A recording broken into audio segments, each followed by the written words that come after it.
या न्यूज बुलेटिनचे सहप्रायोजक आहेत गोकुळ. पुणे बेंगलोर राष्ट्रीय महामार्गावर टोप येथे काजूचे टरफल घेऊन पुण्याकडे चाललेला ट्रक चालकाचे नियंत्रण सुटल्याने पहाटे 4 वाजण्याच्या सुमारास पलटी झाला. या अपघातात कोणतीही जीवितहानी झाली नाही, पण वाहतूक कोंडी होऊन लांबच्या लांब रांगा लागल्या होत्या. ट्रक सरळ करण्यासाठी 2 क्रेन बोलवण्यात आले होते.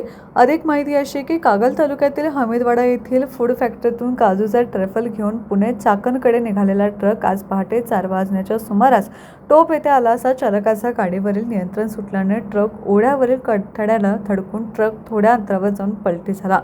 या अपघाताची माहिती मिळताच शिरोली पोलीस व हायवे पोलीस घटनास्थळी धावून परिस्थितीची पाहणी करून ट्रक 2 क्रेनच्या सहाय्याने बाजूला करण्याचा प्रयत्न केला.